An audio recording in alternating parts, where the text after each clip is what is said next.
Quelqu'un filmait devant la Bige quand les gens avaient, quand Choala était détenu là. Et il y a une vieille dame qui était en train de dire que nous avons vécu mars 91 et que nos enfants sont morts dans de telles circonstances et que nous refusons de retourner dans ça. Quand les gens commencent à nourrir ce type d'expression, l'acteur politique est dans l'obligation de prendre des actions qui vont conduire à cette accalmie. Et l'acteur du pouvoir judiciaire doit aussi en tenir compte. Ça, c'est une réalité.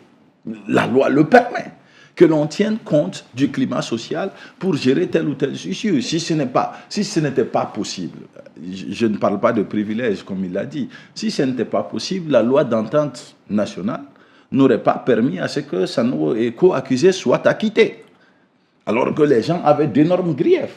Donc si cette loi d'entente nationale existe toujours et que les arrestations actuellement en cours peuvent conduire le peuple à s'insurger, parce que ici même sur cette table, le mot insurrection est sorti 4 fois les 10 dernières minutes, quand les gens commencent à nourrir ça, c'est le moment d'utiliser cette loi avant qu'il ne soit trop tard, avant que des problèmes ne naissent qui peuvent nous conduire effectivement à ce que personne ne souhaite.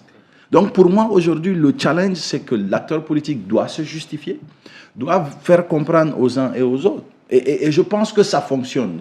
L'exemple type, le président Goïta, à un moment donné, avait dit, je pense lors d'une rencontre à Koulouba, que si vous nous demandez de lutter contre la corruption, ne venez pas ensuite réclamer de nous que nous soyons cléments.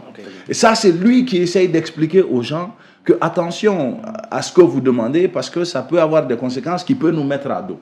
Donc ça, c'est un exemple de, il est en mesure, et lui et ses collaborateurs de l'exécutif aujourd'hui sont en mesure de dire au peuple quoi attendre d'eux et de faire comprendre que voilà, il ne faut pas douter de l'exécutif. Maintenant, si l'exécutif n'agit pas dans ce sens, n'agit pas dans le sens de faire comprendre au peuple que attention, je n'ai rien à voir avec ce qui se passe, c'est la justice qui agit, le peuple, même à tort, et je vous le dis, même à tort, lorsque le peuple a tort, s'attaque à son dirigeant, le dirigeant a très peu de chances de survivre. Et je viens à un point que Kaoudji m'a évoqué. Vous savez, le discours de Ibeka qu'on a attendu jusqu'à 0 heure, il a donné une phrase. Ce jour-là, moi, j'ai vraiment aimé cette phrase. Et c'est le moment de le rappeler. Il a dit que si les gens sortent, cela témoigne aussi d'une certaine vitalité démocratique. C'était ces mots. Et quand j'ai écouté le mot, j'ai apprécié. Donc aujourd'hui, tout le monde pense que la vitalité démocratique est en danger.